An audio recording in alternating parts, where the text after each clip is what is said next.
Hello, everyone, and welcome to another episode of Epic Loot Radio. Ginger Prime here, sitting down with Colt Eastwood of Xbox fame or infamy, one way or the other. But we are just coming off, I think, of one of the biggest, if not the best, Xbox showcases they've had in their history. I kind of felt like it fell into like a 9 point or a 9 out of 10 after watching the entire event. But I do make a cutout. The music throughout the entire event, 11 out of 10. Like it was absolutely incredible to listen to. But I'd like to let you introduce yourself for those of you who might not know you, who don't follow you over on the Ginger Prime network. Tell us about yourself. Hi, it's really good to be here. I love watching your content. You crack me up, and just another smile on the internet when it's time to talk about games instead of whining and complaining about them. So I appreciate everything you do, and it's good to be here. I'm Colt Eastwood. I've been doing content mostly about Xbox for about 7 years or so. And I've been sitting around this past decade waiting for Xbox to get off the bench and really flex their muscles. And this weekend, they were finally ready. I can't believe how long it's taken. Thankfully, they had a few games for us to play in the interim, but I'm really excited. And the energy is something we've been waiting for a long time. And I think as the fans, if you're a really great fan and you were saying, hey, you could do better, we want to see the best out of what you can do. It's finally here. There was no delaying it. That's how I kind of came into the showcase. Like, what else are they going to do? What else are they going to do other than show us some great games? Because we've been waiting for them to make their appearance. And I think it's the time is now. Thank goodness. Now, while we didn't get release dates on like everything, but for me, the highlights, Perfect Dark, finally seeing some gameplay from that game, which was announced a long time ago.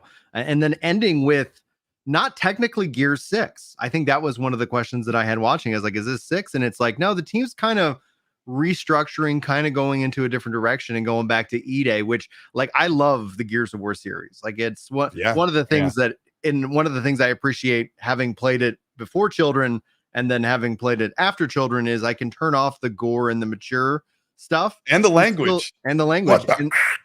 Right. And I could still enjoy the game, whereas in something like Forspoken last year didn't let me have that option. And so it became, things like in life become restricted. But for me, those were the two biggest highlights. What were your two biggest game highlights? Do you have kind of the king? I mean, everybody would say Gears E-Day was the big highlight, but the two that surprised me the most was, of course, Perfect Dark, which I was expecting to see there. But I was so glad I was expecting a highly realistic, very, very, I don't know. I wasn't expecting a stylized game, and I really like what I saw. But I told people, don't get excited about Compulsion and South of Midnight. They still have a lot to prove. And oh my gosh, did they prove it this weekend? I am so excited for what they're doing. And I almost want to say I'm so proud of them, but to see them like make this game that has everything you want, the third person camera, the traversal fantasy stuff, personality just oozing out in that game from the little bit we saw, the 3.5 minute trailer. Yeah, I thought South of Midnight really deserves all the accolades, even though almost the entire show was phenomenal. So yeah, those standouts were definitely Perfect Dark and South of Midnight. Now, I want to come back to Perfect Dark here in a second, but since you brought up South of Midnight, yeah, I really enjoyed the aesthetic. As somebody who's in Texas and has gone to Louisiana quite frequently, I loved just kind of that Southern charm that was just like throughout the characters. Obviously, with the giant catfish, made me kind of think back to like the movie like Big Fish and stuff like that. So I was like, there was just a lot. I think that from a thematic perspective, I'm looking forward to seeing how that game progresses, because I don't believe we got a release date for South of Midnight yet. But I know we I don't even remember. I don't remember if there were so year many on it. games. I was like, oh wow, yeah. I think it said 25, and we'll talk about that as we get into the show about release dates. But yeah, because I felt like this show really set up basically kind of 2 years, like the next 24 months, hopeful of content. So it's like that's where it's looking and feeling. But back to Perfect Dark for a bit. Do you think they're gonna have multiplayer in Perfect Dark, or are they just gonna kind of drop that and kind of stick with the narrative, single player experience? yeah, I think that's going to be just your single player GoldenEye plus Deus Ex plus Dying Light. Yeah, I think it's just going to be that. It's just play the campaign and traverse around a futuristic Egypt. And I wonder if they'll take you anywhere else. It seems to be that'll be the major location where everything happens. But I'm really excited about that. And then the combat looks really great. And you're looking at Crystal Dynamics and then Daryl Gallagher, who did the Tomb Raider reboots. And he's like, oh, we're going to make a first person shooter. And it looks like they know what they're doing. And that's because they bring in tons of devs that have experience working across multiple genres and multiple games. So I think what they're showing right now is, hey, that's going to be a good game. Yeah, I hope so. I really do. Perfect Dark was one of those series that I think really defined the N64 generation, more so than GoldenEye. I know people generally kind of shift that mind to GoldenEye, but it was Perfect Dark that was doing just all these interesting things that I was always hopeful that we would see that franchise make a return. Now, let's talk about kind of obviously the big, gotcha moment in the room. Was with the interview with Phil Spencer. For me, I think Xbox has been very clear in signaling where they're going, but for the diehard Xbox faithful, the move to publishing more games in more places, every screen is an Xbox, really has had a lot of people just kind of wondering what their future with the brand is. What did you think about what Phil had to say about, yes, that more games will be coming to more platforms, specifically PS5, but also this would include Switch and Switch 2? Oh yeah. That's been something that I've been revving up for and being prepared, like mentally for how that will be as an Xbox fan and talking to Xbox fan base. I think it was very early on in the year when this was being talked to. I talk to people that start to hear this stuff as it's rumbling. So I remember when we first heard about it, I was like, well, I guess that doesn't shock me that they might put a lot or many games or most games. It's kind of how I approach it.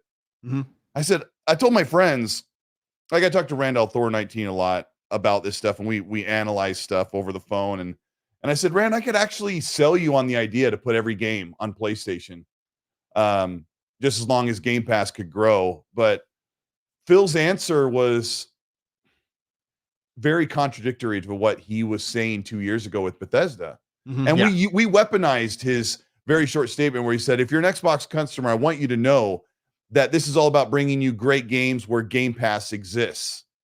And we thought they're never going to put something on PlayStation other than Minecraft, right?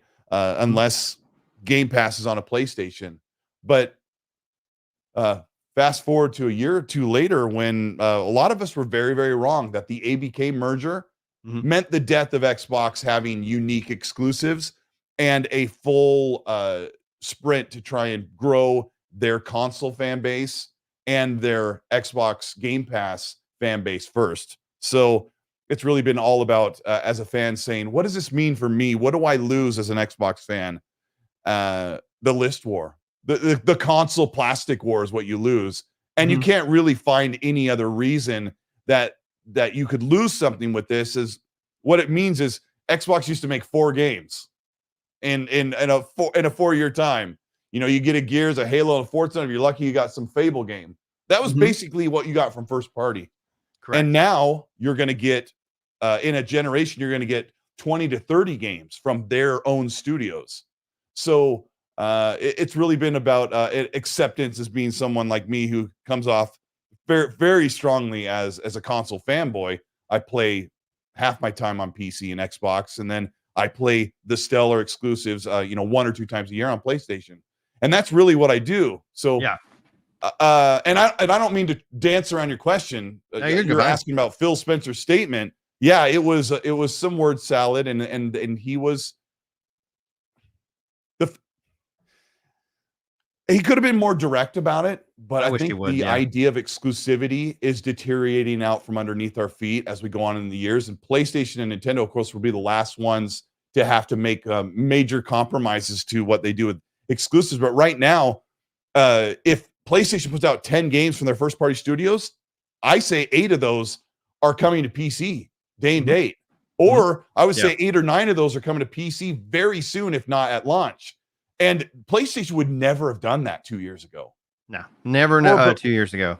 But right? as time progresses, that's where like with the PlayStation ecosystem and their mindset, like we saw with their last kind of direct that they literally brought like 13 of the 14 games they showed are also coming to PC. And I think that while they're tent poles, like they're being true to their word, they're tent poles, like the next God of War or whatever franchise that you personally hold dear will launch Mhm. exclusively on the PlayStation. I don't know if in 10 years that will remain to be true, but I think easily over the Well, next 5, plus years, that's gonna be kind of be the course, their course of well, action. I say, well, how should I refer to you on the show? Should I You can call call you me what, Ginger, Brian, Monty. It's all like I will respond to all of this. dude? We'll just call you dude. Dude. Ginger, I think in 10 years' time, this is my opinion. I think it'll be very hard to say that consoles are even as popular. How do I say it? They're very, very niche right now. I know everybody talks about consoles, and 250 million people are on console right I now. think you But in have the my favorite one right behind your shoulder. That's the Logitech G Cloud. oh yeah, yeah, And yeah, I it's a get cool little like thing.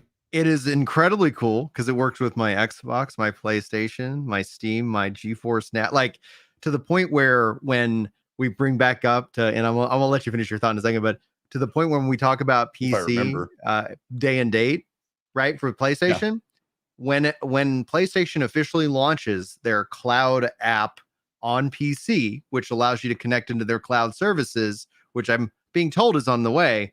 Well, that's day and date. Like regardless of whether you're Yeah. running it locally or not, like if all of a sudden I don't need to own your hardware to play your games, even if it's like, yes, I'm subscribed to your PlayStation Plus service, like I'm all about that. Like I think that ends up being something that as somebody who has become only increasingly more busy with life and responsibility, the ability to pick up that little handheld, kick back and play, and then all of a sudden kids go to bed and I'm like, you know what? I'm going to have a higher fidelity experience. Now let me just move over. All my saves are all in the cloud. I don't have to think about it. I don't have to worry about it. It truly is an incredible experience. But that's just the thought that I keep seeing having. Like with as technology advances, we're seeing accessibility advance just as well. And it's going to feel weird if, like if you have a system that just only does one thing. My son came to me and was like, "Hey, Dad, can we play Smash on your computer?" No, son, I'm sorry, we can't. Like, we have to have this for that. And for him, obviously, he's young, but it was foreign to him because every other device in this house does everything that he wants it to do. Yeah. Yeah, it's the future is probably not console in the next start of the next decade. And it's hard for people to understand that because they think of, oh, the internet, the infrastructure around the world doesn't make that possible. But um, a digital, untethered way to play games or on demand is really where the future is going to be. And people always think of now like, oh, it'll never work. But if I go back 10 years, a lot of stuff that we enjoy would have never worked. And I loved cracking open a CD case and taking a CD out and opening the book. And I loved all that. Mhm. I collected DVDs for a short time. Yeah. I threw those in the garage one day and I was like, I do not miss you. And on demand is really how we, Yeah. it's how we consume almost. There you go.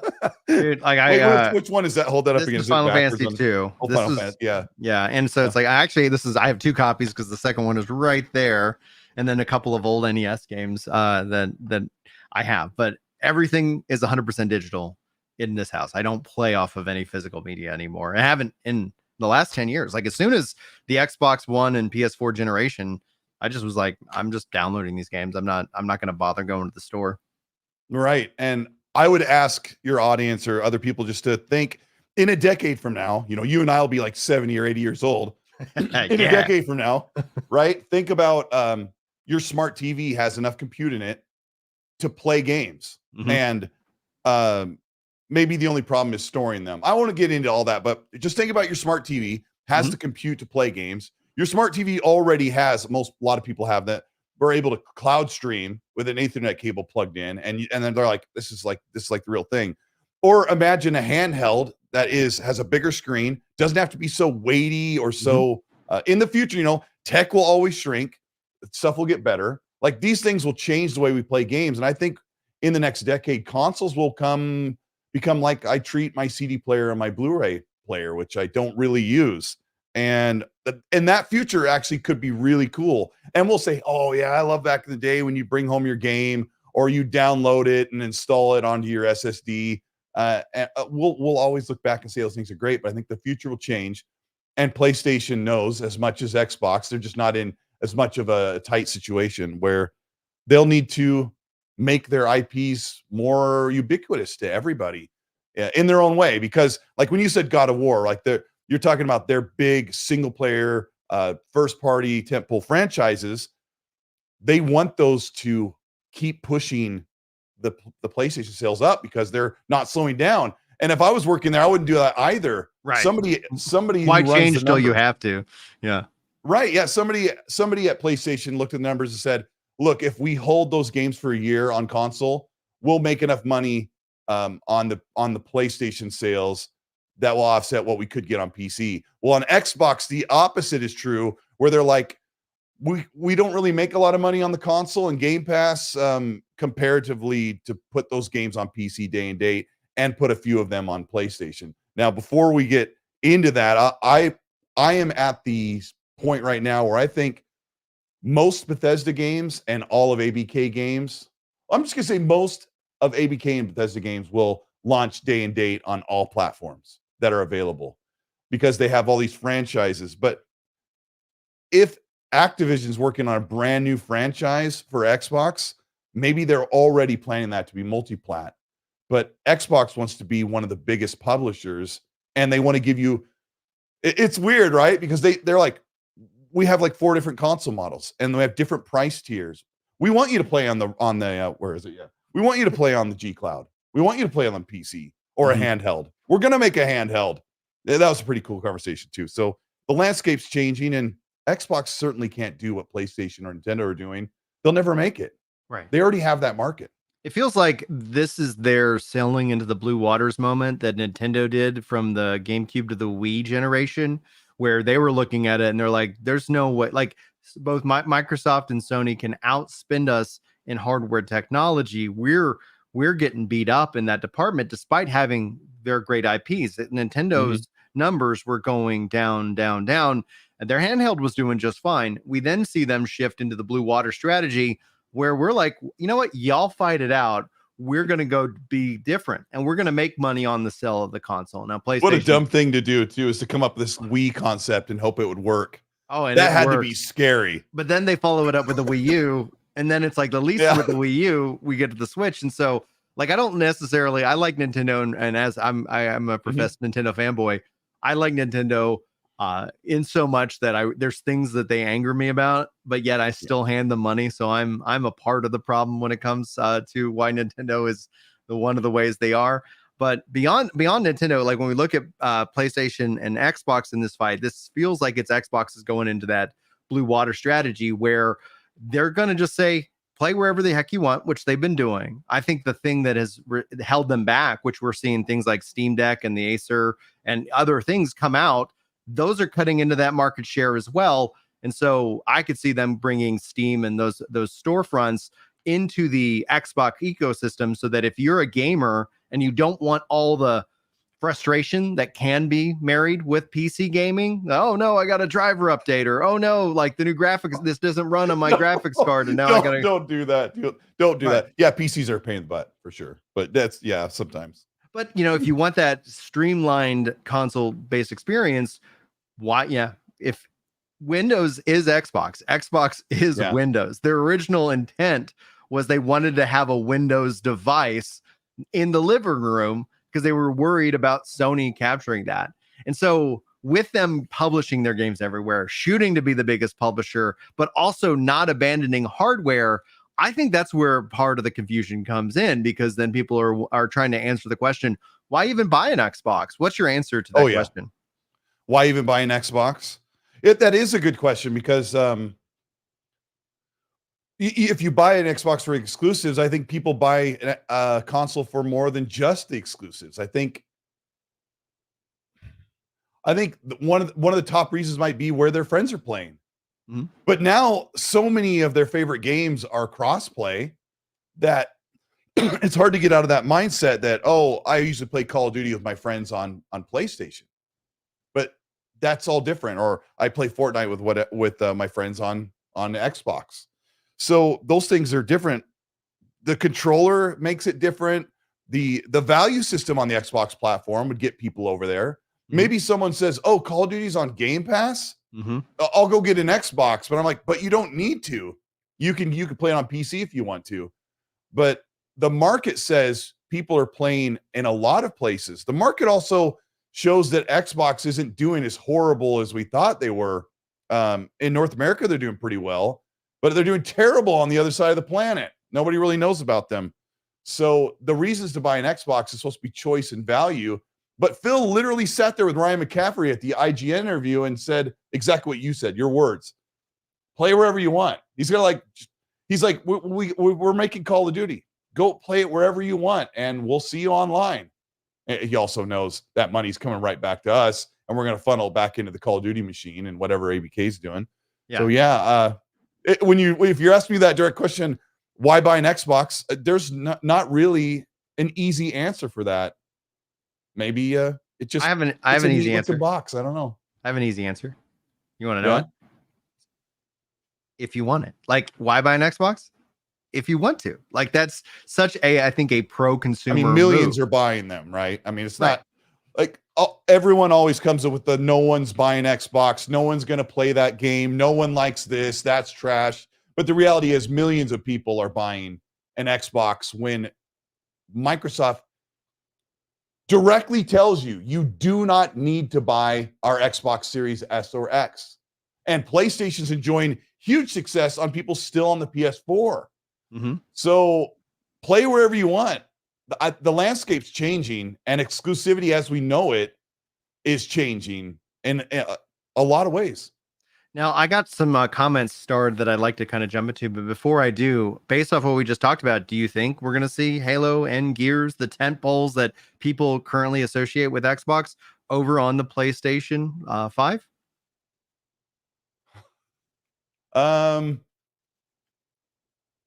Gears E-Day, probably not. But there was this rumored Gears collection that I thought, and I'd been told by some people, the people who are like, hey, I know stuff, that Gears collection was going to be announced at this showcase and would come to PlayStation. It's an 18-year-old game at this point.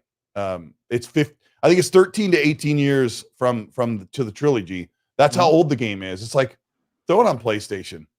Like, I don't know what to tell you. Like, if you're a PlayStation fan and you've waited this long, go play Gears. If you don't want to buy an Xbox, go play Gears. Go put that money, and it's coming back into the coalition for whatever they're making next. Is the Xbox tax real, though? Because they've been putting those games on, and it feels like the games are like incredibly well received. And it's like, oh, wow, this is great. Yeah, it is a fun game. Sea of Thieves, way to go. It's perfect. It's like, and so that all of a sudden it calls in to where you're like, oh, I think sometimes we're just not honest with ourselves, that we all have these pre-biases when it comes down to it. And when I read certain reviewers, it's like, I think it's just more important to be open and honest about your bias. Like, I'm a gamer on all platforms. I have every system, and my wife is hugely supportive of me being a gaming nerd, and we spend money on gaming stuff. But my preference would be consoles in our house. Oh man, dude, I have consoles that aren't even hooked up, and I'm just like, I should hook this up to something maybe.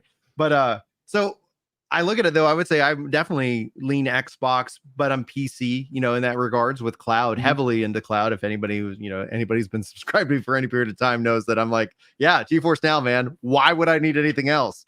Nobody has made that proposition outside of the fact that some games just aren't on that service yet. But when it's all said and done, yeah, it's the only downside. And it's just like the nerd in me is just like, why? Like, there's a reason. And I don't know if it's a financial reason or what the logic and is behind it. Square Enix, for example, they put Octopath Traveler 1 and 2. Maybe I think there's another game out there from them over on GeForce Now.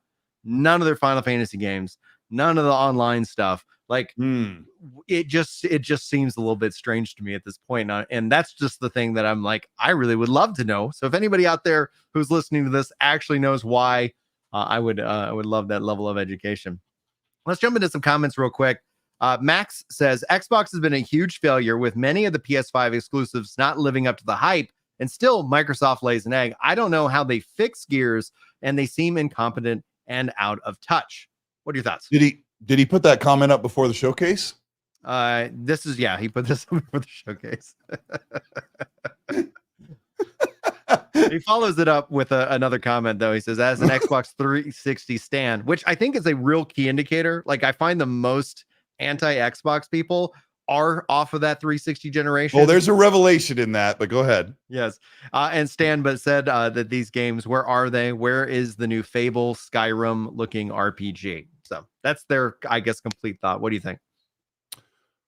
Well, that's weird. Like, that sounds like a very, very old comment. I see Max in the chat, and shout out to you, buddy. Appreciate you. The first one was, could you pop it up again? Yeah. With your master controls. There you go. Xbox has been a huge failure. Over the past decade, like we said at the beginning of the show, they've made so many missteps, and they've just sat there and laid an egg. Many of the PS5 exclusives not living up to the hype. They've been doing pretty well, I think. The only problem with the PS5 exclusives is they're really what I call PS 4.5 games. I just played them. It was really hard for me to enjoy Ragnarok like I did God of War 2018 because I was like, I just did this. And it felt like I just did this a year ago. Right. And then still Microsoft lays an egg.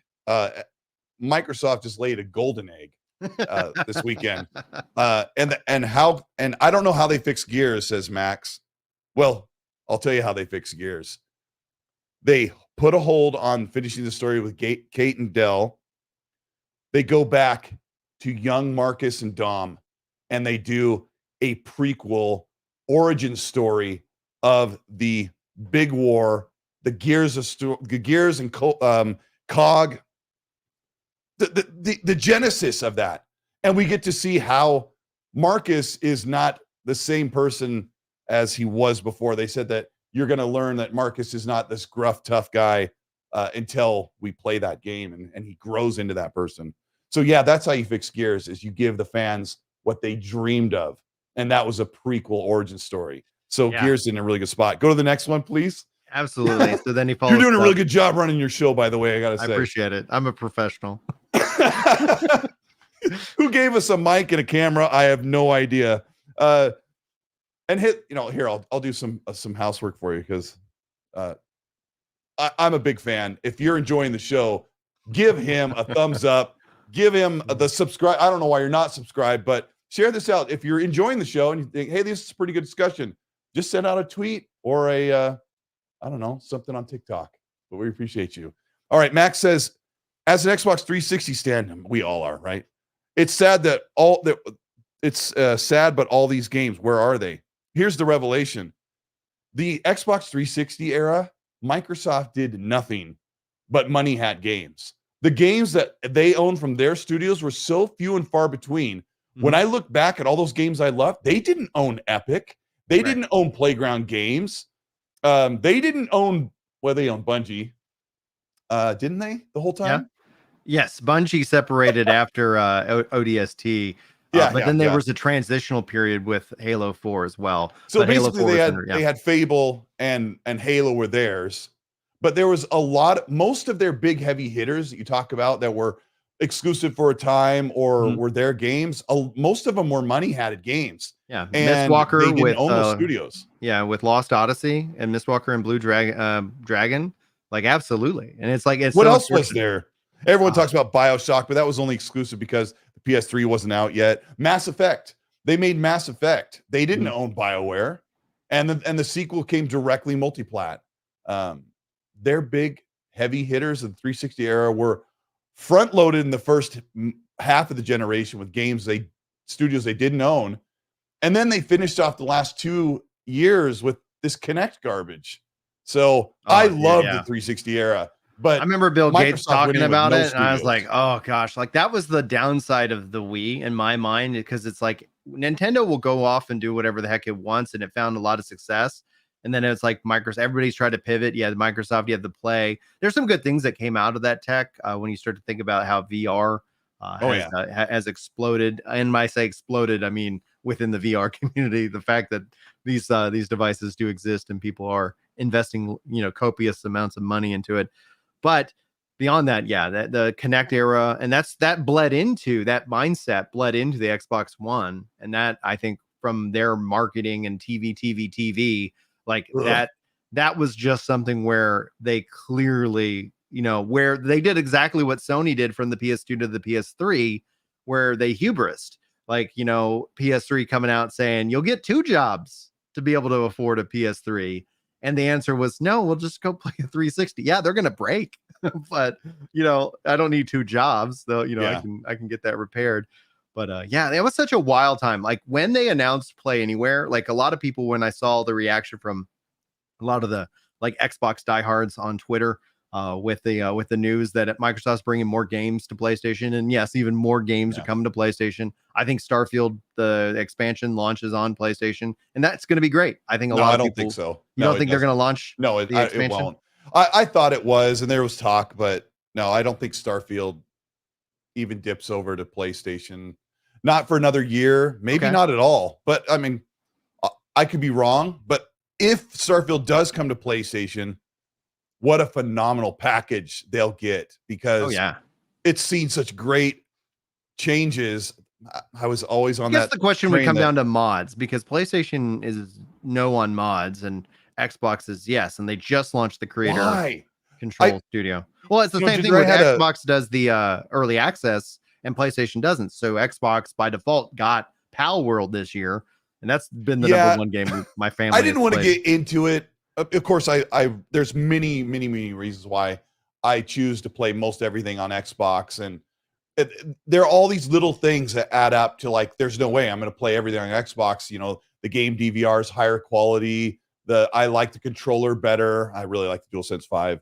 There's just all Oh these yeah. things, with quick resume. It's such everyone will always make fun of quick resume, but when you use it all the time, you're like, how could you not? Yeah. There's just all these little things that make the whole experience better, and the value and the flexibility and the moving my save over on PC, and PC's like, hold on, let me get your save from Xbox. Okay, you're good. Here's all your characters. Um, Yeah. and It Fallout, handles it. It's wonderful. it's all automatic, right? Mhm. And like I did this video about Fallout 4 mods when the next gen update released. The video did really well. A lot of people loved it, but the most frequent comment was, why aren't any of these mods on PlayStation? And it was because PlayStation only allows like 10% of the mod storage space on their console, on their Yeah. platform, than Xbox does. So Xbox has this plethora of mods that are available. PC has like 5 times more, and PlayStation has just this paltry small amount of mods on their console. So there's just there's all these reasons why people choose consoles over others. But Yeah, it makes sense uh, to me. Like yeah, I don't see the console going away. I think that's one of the things, back to kind of the evolution of the industry, that you and I are both, I think, on the same page about where the industry is going in terms of like hardware and how that's going to be coupled. I think that those things are going to remain. I think when people hear these conversations being had, they're saying like all of a sudden the only way you can play games is by cloud streaming. And it's like, no, I think that's just going to become an option in the tool belt for whatever you want to be as a consumer. If you want to have the highest fidelity running the game right in your living room, you can do that. We're not going to stop you. And with Microsoft supporting that mindset, I think that's where we've seen the blossoming of things like the Steam Deck and the Rogue and the handheld market, because all of a sudden you can actually exist as a handheld, where before Nintendo had that locked down. Anybody would try to step into that arena would get beat because they don't have the exclusives. And that's been what the model was. And that with that shift, now we're seeing all kinds of new options opening up, and hopefully those find success, with customers, because otherwise then they'll just go away. I talked to the former head of hardware services a while ago, and now he works at Amazon. Mhm. And he kind of would lecture me and say, Colt, don't get in the way of technology. Like I would say, that's never going to work. Why would they do that? And he's like, don't get in the way. Let technology advance. Because when you were talking about cloud, maybe the future is cloud does half of the workload and the hardware does the other half. And since speeds and technology and the shrinking of tech will come in all into concert in the next decade, maybe with this mix of cloud and hardware, in 10 years from now, it just works, as Todd Howard was saying. Maybe there's like Xbox is talking about a hybrid system. So I think we need to like sit back and say, I hope they're not too far ahead, because when you talked about Connect and all the things that Xbox did ahead of time with the TV and the speaking to your device, they get too far ahead of this stuff, and people repulse. They repulse it. Like when they see that fake robot that's supposed to look like a human, and they're like, I don't like it. It's scary. And also where it's like, I don't want a microphone listening to me all the time. And fast forward 5 years later, and everything that we have is listening to us all the time. It's like, oh my gosh, yeah. Hey, hockey puck. What's the weather like outside? Yeah. I have sent your social security number out to all your enemies. So I was like, oh, thank you.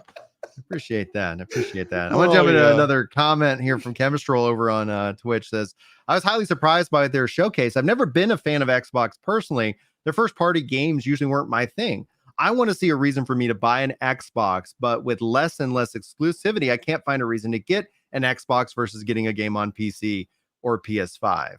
With that kind of comment, that's usually where when people ask me, we were talking about like why buy an Xbox, is like, well, if you want to, I like that option, but you don't need to, because every screen you have can be your Xbox and you can kind of play the way you want.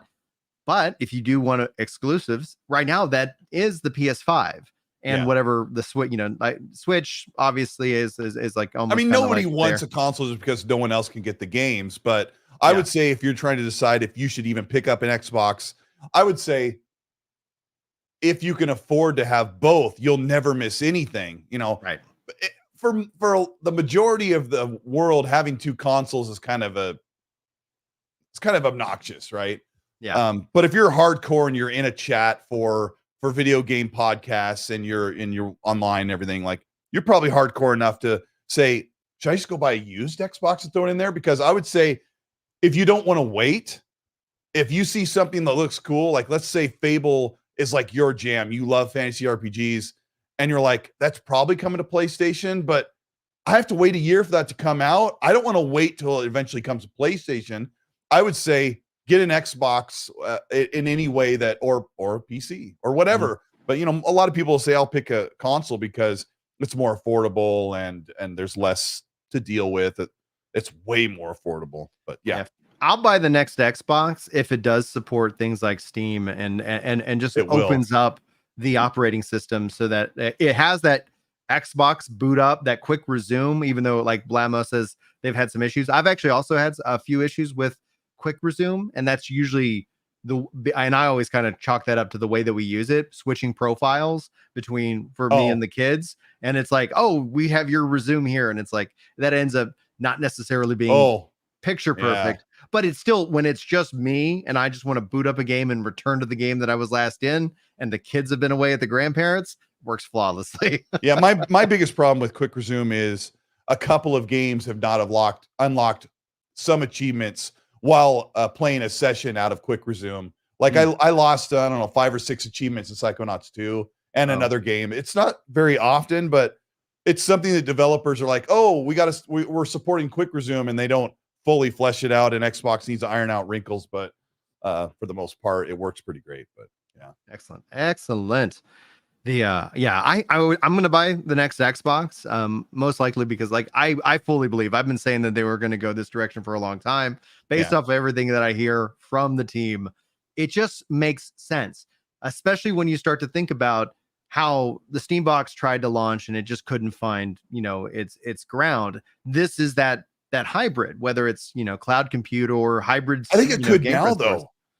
No, it probably I've could talked about now. that a lot on my show. Like the Steam box, if you know what he's talking about, was a console-like PC that, closed box that looked cool and could sit in your entertainment center.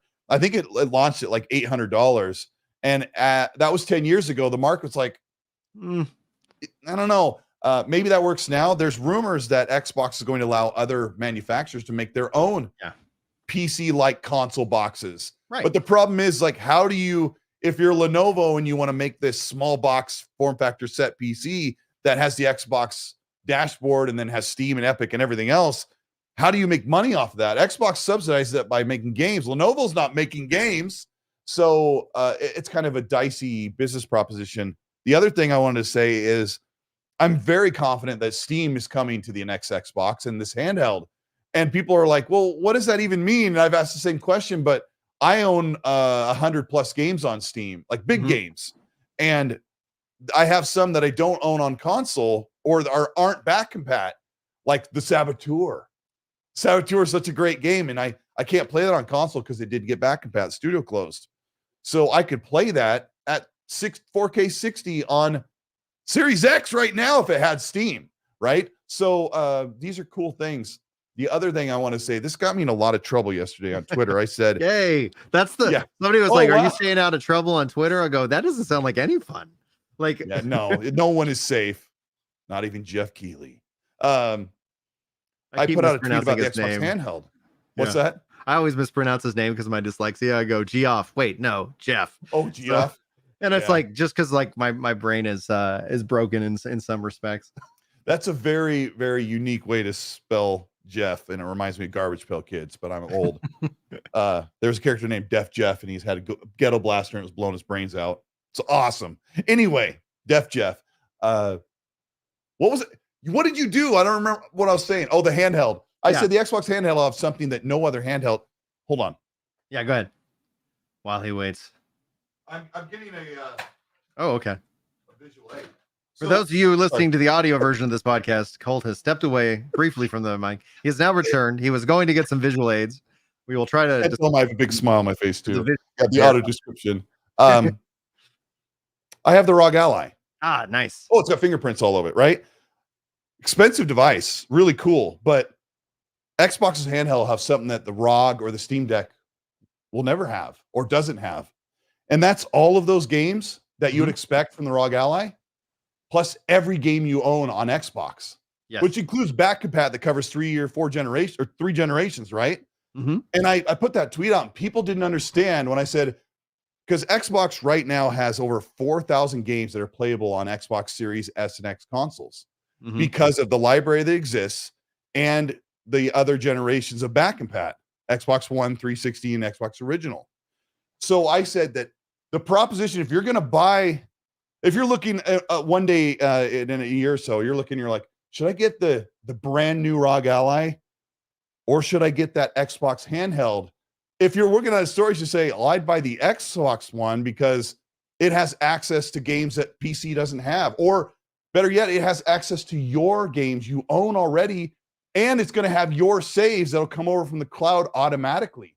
And people didn't understand that when I said in the tweet, because I can load this up and play PC Game Pass, but I can't play, I don't know, like Assassin's Creed Odyssey with my 150-hour save, or I can't play an Xbox 360 back compat game that's not supported on Windows, or you can't buy it anymore, which is most of the 360 PS3 era games that are multi-platform. There are so many of them that you can't even buy them. They used to come out on a CD. This is the whole thing, right? They used to come out on a CD, or the stores that you like.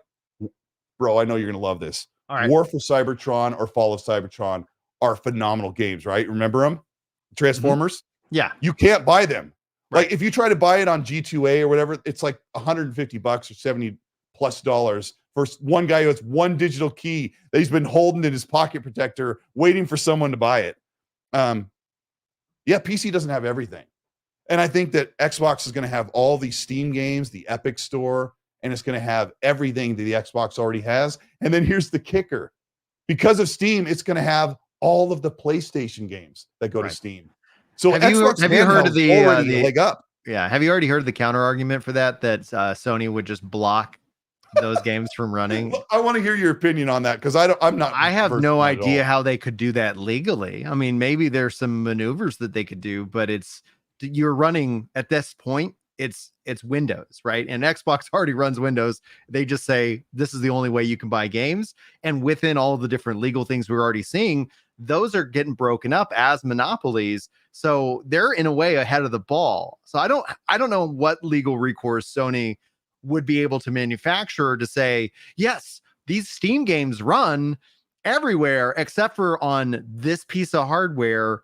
Just seems like, wait a minute, like, well, what's going on? Because when I purchased that Steam game, it didn't say that I couldn't do this. It would be kind of like their thing, what they did with Helldivers 2 and with PlayStation Network, which actually I fully support them making that like an optional integration. I was like, yeah, let's give me my saves and give me my trophies, and 100% I'll link these things together. Not a problem. Let's get into how ridiculous that Sony blocking those games on Xbox handheld sounds. All right. I mean, it would show how threatened they are by that Xbox logo, right? Right. This one. It's not blue, man. It's not blue. Right now, they're yeah. Oh, here's a green one. So yeah, they have all of PlayStation's games that are on Steam are playable on a Windows PC that is owned by Microsoft that also runs Xbox. They're definitely not afraid of that.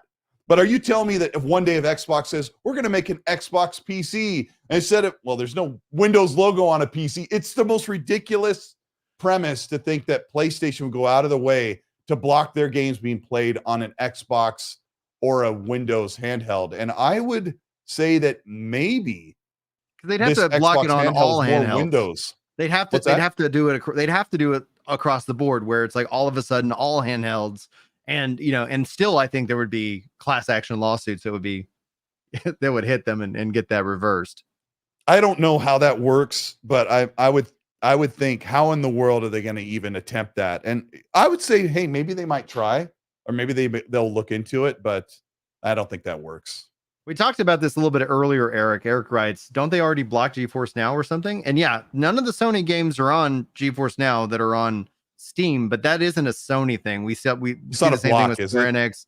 Now, Microsoft fully supports GeForce Now, and so PC Game Pass is on GeForce Now. It's like it is all set up and rocking and rolling. Even Battle.net games are there now. So Microsoft is just going all in on GeForce Now, which is excellent. But I do wonder if we'll see Sony decide to support that service, or if they'll just push people into the PlayStation streaming service that they have right now, but they'll continue to open that up over the long run. That's interesting when you look at the monopoly arguments that went on last summer in Strong Force. Oh man, where everybody Xbox became a lawyer. Yeah, even me. Yeah.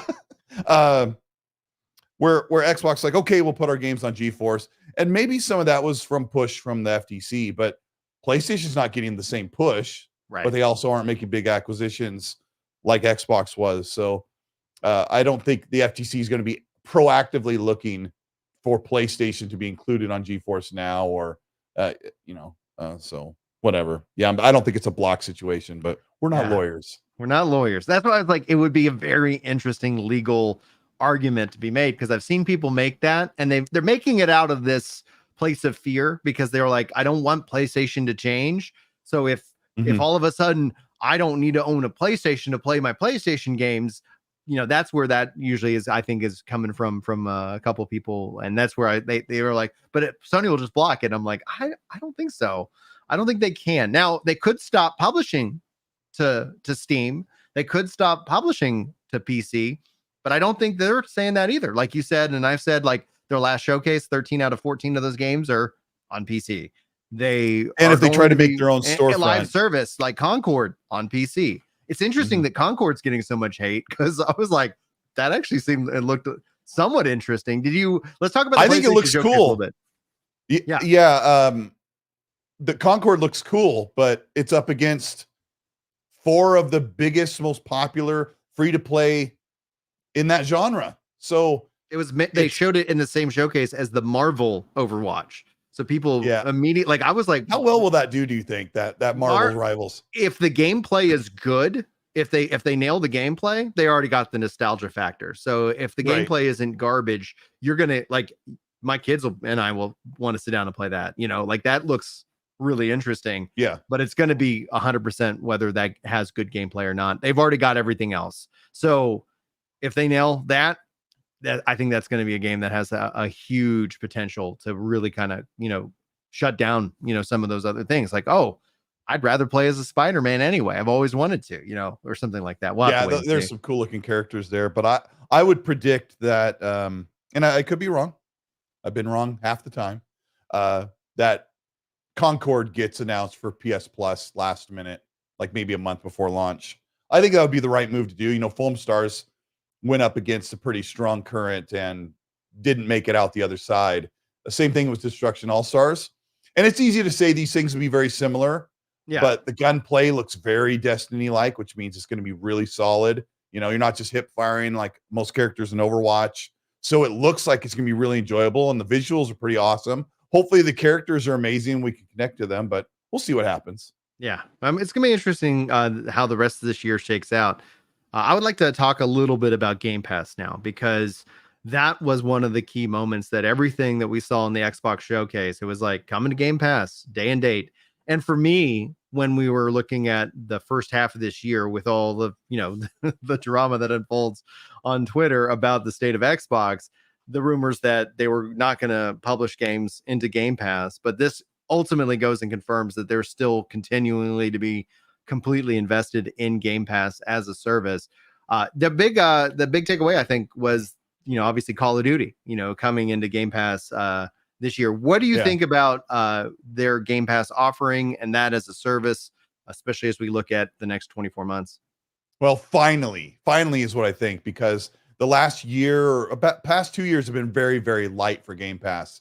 And they're like, oh, Game Pass isn't growing as much. I'm like, you don't have enough games. Right. Like, I don't know why people don't understand that if you want to sell consoles, or you want to sell your service, or you want your brand to be big, you have to have big games, and you have to have them often. You can't have Redfall, one of your worst games, in the spring, and then wait all the way till the end of the year and give them Starfield, and then make them wait almost another 9 months for Hellblade, which is done in a week. Like, you have to have a consistent bang of games every 3 months. We're finally here. So Game Pass is actually going to see a pretty big growth over the next year, because you're going to have Avowed and Indie and Flintlock, and I can't, don't put me on the spot right now. It's crazy. Call of Duty. And then next year, you'll probably have Doom. I say Doom's out by like May of 2025. Mm-hmm. Hopefully they have something in the early part of 2025. That's the only thing that could grow Game Pass. And we already know that they're making $3 to $4 billion. I'll say 3. I'll go on the lower number because that was something they reported. They're making $3 billion in revenue just off of Game Pass. And they're not making money on the console, but if they kind of look at all their things they're doing, we're selling on Steam, we're doing our PC Game Pass, Xbox Game Pass, we're selling consoles, and everything, it's making its own amount of money. Some stuff's down, some stuff's up. But when I watch Phil Spencer talk to Ryan McCaffrey, sounds like they're pretty happy with the way things are going, and they finally have the Skull and the Crusher, filling up the magazine with bones ready to fire out. We've been waiting way too long for this, and that's been my major complaint. I have a co-host on my podcast, a middle-aged game guy. He's he's very half PlayStation, half Xbox, and he always, slams the table and says, you need games all the time to grow, and we've been asking for Xbox to do it, and the showcase showed us that they finally have games. So yeah, Game Pass is finally in a good spot, because it was not good for a couple of years. That was a long rant. I'll take a break. I love it. So as a thought experiment then, because I 100% agree with you about games. Games are going to be what define, and it's why we're all here. We're here to actually play games. I see the future shifting from hardware into IP, meaning like these are franchises, new franchises are coming up, established franchises are seeing, resurgence. Personally speaking, I think it would have been a 10 out of 10 if they showed off a Banjo-Kazooie game, but we're still waiting and hoping for something in that, especially after Astro and I'm excited about the Astro game on PlayStation. That looks great. I was like, I loved Mario Odyssey. We haven't seen people step into that arena with Nintendo in a long time. Astrobot's going to be so good. There's no way it's not going to be amazing. Yeah. And it might even get a Game of the Year nod because that game's amazing. I'm going to be picking that up day one, 100%, because it's like I want to play that with the kids. I think I was like, this looks great. But beyond Astro, and again, like I said, if they showed up with Banjo, I would have given them a 10 out of 10 for the show. But without that, they showed off another game, World of Warcraft. That's now a part of the Xbox ecosystem. That's now also on GeForce Now. That is now, and they only showed it obviously on PC. So it does this slowly start to support controller. It's a legacy MMO, but it's still the biggest MMORPG out there to date. I have a couple friends who won't stop playing that. Do you think, and as a thought experiment, what would be the impact of them adding in the subscription to WoW into Game Pass? Something maybe at the ultimate tier, or adding it in as just kind of an add-on. Get WoW for an additional $5 a month or something like that. How much is WoW a month? Is it 10 or 14? It is 15. Yeah, same thing for Final Fantasy 14, which I don't know if you saw all the people trying to like dog on, like, we're selling game on Xbox. I'm like, we've been actively telling people don't purchase it because Dawn Trail is literally right around the corner. So that way you don't have to buy it and then buy it again. Like, just you play on the free trial and enjoy. Oh, okay. Yeah. Because Final Fantasy 14 came to Xbox, but you still have to subscribe to it, right? Correct. It's on Game Pass. It is not on Game Pass. Now, if you have Game Pass, and I don't know if this is still going on, you get the base game for free. You can redeem the base game as a Game Pass perk. It isn't necessarily, Oh, handled. okay. Yeah. Well, that's actually pretty good. Yeah, it's not a bad deal. I took that advantage, and then I'm gonna buy Dawn Trail on Xbox, and that will unlock all the previous. I'm afraid to load up those games because I might never get anything accomplished. But I think I gained a lot of weight and I quit, and so I've lost 70 pounds. So I'm like, there is definitely something. Thank you. I still got about 40 more to go, but we're all we did at the Xbox showcase with our friends in person was just eat, and then talk games, and then when on the flight home I was like, that was a good time. Well, back to the thought experiment with WoW. The thought experiment and adding that sub. It sounds like a $15 a month WoW being added to Ultimate without a price hike. It sounds not like a plausible thing they could do. There's very strong rumors that I thought we would hear about it, and maybe it's something that they do later on in the year, is that they're going to increase Game Pass another couple bucks, the Ultimate tier, and that they were going to move all of their first-party content to only Ultimate subscribers, which means you get every first-party game, you get access to multiplayer, and you get access to PC Game Pass as well. I don't know. You have to pay for the subscription to Elder Scrolls Online, so I wouldn't think in the thought experiment that they would bundle any of their. In ESO, it's an optional subscription. It is not required to actively log in and play the game. Yeah, exactly. Yeah. All their content. Yeah, I did a whole thing on that. All their content is available. Not all the expansions, right? I can't remember. I don't know. My thought experiments, I don't think they would bundle those into Game Pass. If that's what you're asking. The odds are incredibly low, but it's what's the impact is the real thought experiment question. If they did do something like that, not how they would do it. Surge in Game Pass. It's huge. Yeah. Even if, like you said, if they said, let's say Game Pass Ultimate is I think with tax it's like $18 US a month. 17. Okay. Ooh, good. If they're like for $22.50 a month, you get all of this, plus you get the subscription to WoW, and they have to throw something else in there. Yeah, Final Fantasy 14 or something. Oh, dude, if they bundled 14, be like, baby, you thought I yelled when Phil Spencer walked out on stage for that freaking event? Oh, buddy, I'd be like, you gotta be kidding me. Let's go. It would be insane. And I told people it was going to be insane when they announced it, and they didn't Yeah. believe me. And it's still, I find it incredibly, very flattering when people are like, "This you, bro," and they like send me like an image, or a video of me reacting to that moment. They're like, "You love Phil Spencer?" I'm like, "Yeah, man, whatever." I Thank you. watched that whole thing go Please down share. over and over. I'm like, you guys are pitiful. Oh, I love Hate it, it. dude. I love it, man. I'm like, I don't know why. I just, I'm never offended by anything. I'm just like, oh, Mhm. cool. People are talking about me. This is cool. I love it. Yeah. But I was like, that How was such many? a good moment. But good. Yeah, I love that. How many subscribers are on? Let's just say Final Fantasy 14. How many subscribers do they have?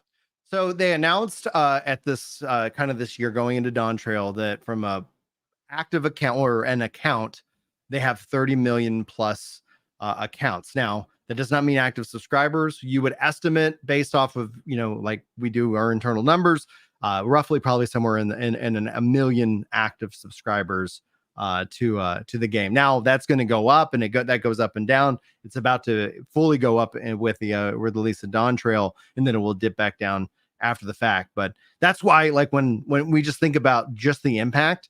Right now, there are two mainstay MMORPGs on the market that have a massive player base, and that's WoW and that's Final Fantasy 14. Both require a subscription.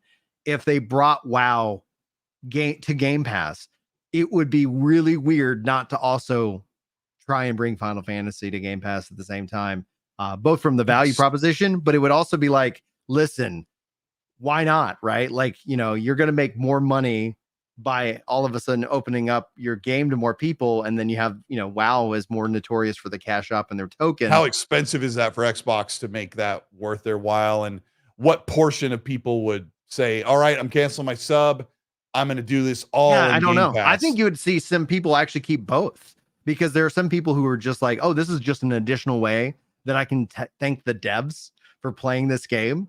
Like that's that's a portion of the population too. Yes, there would be some movement, but assuming that WoW has, several million, which is basically kind of the assumption that we see, like then they added that, you would just add that number to the Game Pass totals, and then it's like, yep, Game Pass is now at 40 million, and then who knows what else. I think for me, that would actually have me play WoW.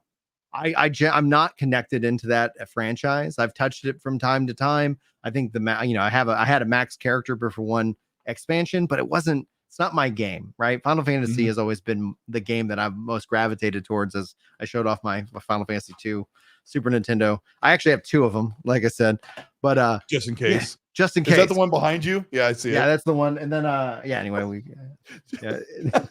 Your backup. Yeah, that's my backup. For my SNES.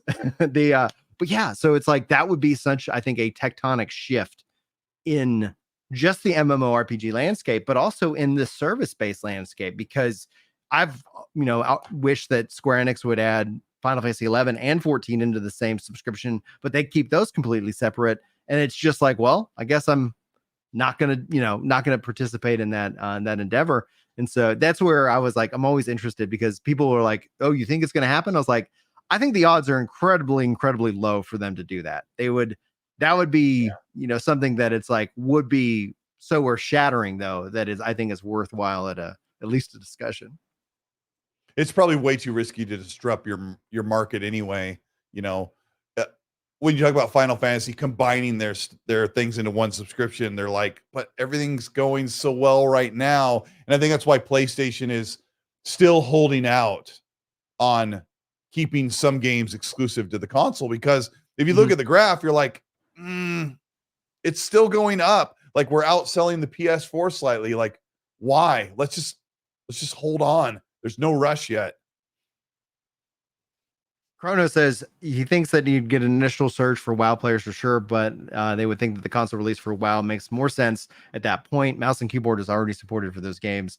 And that's another option. It's something I don't ever really consider, is like, oh yeah, I guess you could play on console. WoW. And the controller mod is like really, really popular too. And Xbox supports mods. And Xbox supports mods. So like, I do wonder if we'll end up seeing that, because they announced it at their showcase, obviously with the expansion and the date.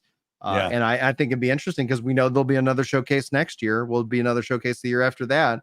What did they not show? And as kind of our final thought before we wrap up today's show. They didn't show Banjo. I don't think Banjo exists. There was rumors that Playtonic was working on it, and from someone that I heard it from, I was just I didn't really believe it, but I wanted to get excited about it if it was real. They didn't show Contraband, and I think maybe they need another year, and I would rather see it when it's ready than not. What else are they missing? There was one more big game they didn't show. We didn't get any updates on Halo. That's a tumultuous thing going on with Halo. There's been a lot of rumors about a shelved project or a spin-off. We didn't get anything about the supposed Fallout 3 remaster and the Oblivion remaster, which is like almost a 4-year-old leak at this point. Because they kept dropping like Bethesda, and it's like, oh, is this going to be Elder Scrolls 6 or Oblivion? And I would love to see them remake Oblivion, because I know there's so much Skyrim love out there. But Oblivion, I thought was more the Elder Scrolls that I really, really enjoyed playing, and would love to see that. But do you believe that they would remake Fallout 3 and Oblivion? Because right now you already get them at a up-res plus 60 frames on Xbox console via back compat and their system. I don't think there's a need. It just ends up being something like, okay, we're gonna do this because we want to. But yeah, like you make an excellent point. 3 just overhauled. What do you want to see, Fallout 3 or Fallout 6 or 5 or something like that? I mean, I want to see Fallout 5, but until they can get ready to launch Elder Scrolls 6 in 2027 or 2028, Fallout 3 is not going to be in full production until after that. Fallout 5 is not coming out till 2032 or 2035. Mm-hmm. When consoles are gone. No, I'm just kidding.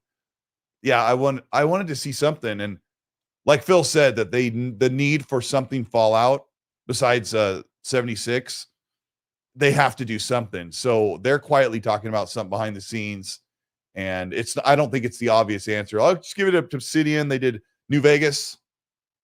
No, they're too busy. They've got major projects underway. So something will surprise us that is Fallout related, but that's a whole other discussion in itself.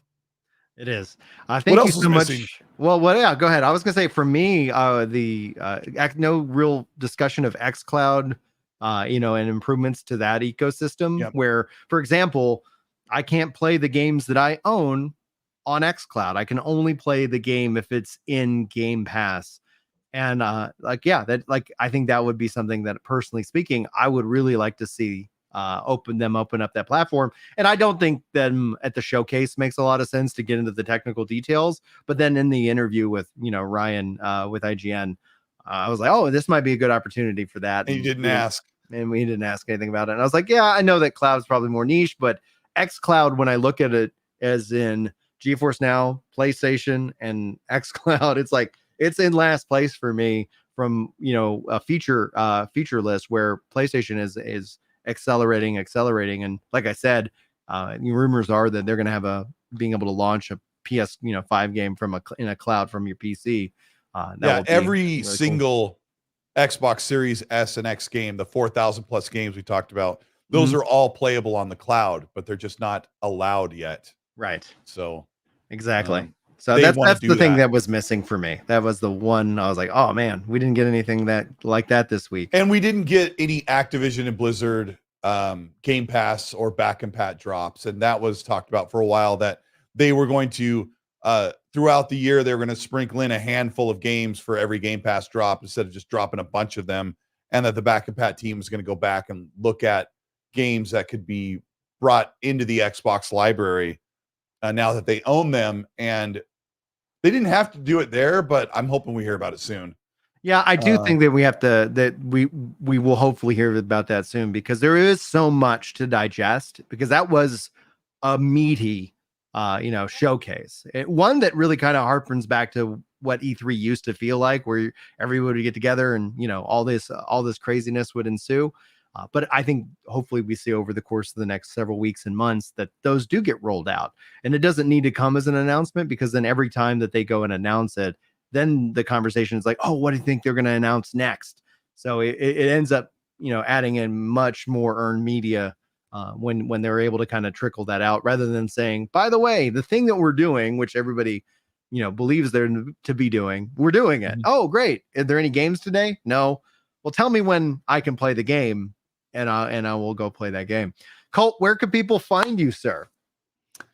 They can find me on Twitter at Colt Eastwood or YouTube at Colt Eastwood. And when I have some time, I will be covering some of the games that we shot at Showcase and diving into what Xbox has coming. And it should be a really exciting time. But best of all, I'll be on Xbox playing a crap ton of games. I'm looking forward to big multi-plats as well. Like Assassin's Creed Shadows is a big winner too, and Star Wars Outlaws. So there's a ton, and I'll be playing games. And check me out if you want to hear more. I have the XC podcast, which is every Monday at 5 p.m. Pacific, 8 p.m. Eastern time, and we'll talk about games there as well, and maybe get some people on to talk about that with us. And it's good to be on here. I appreciate it.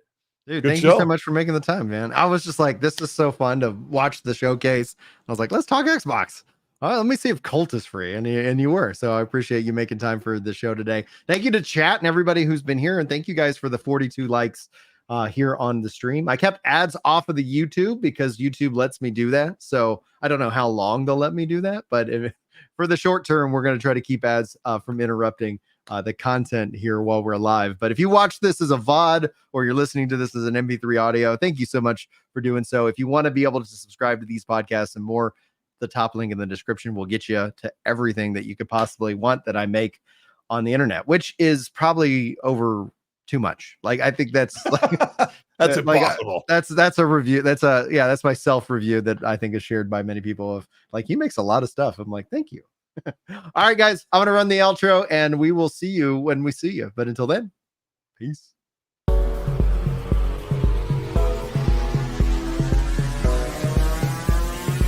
Epic Loot Radio.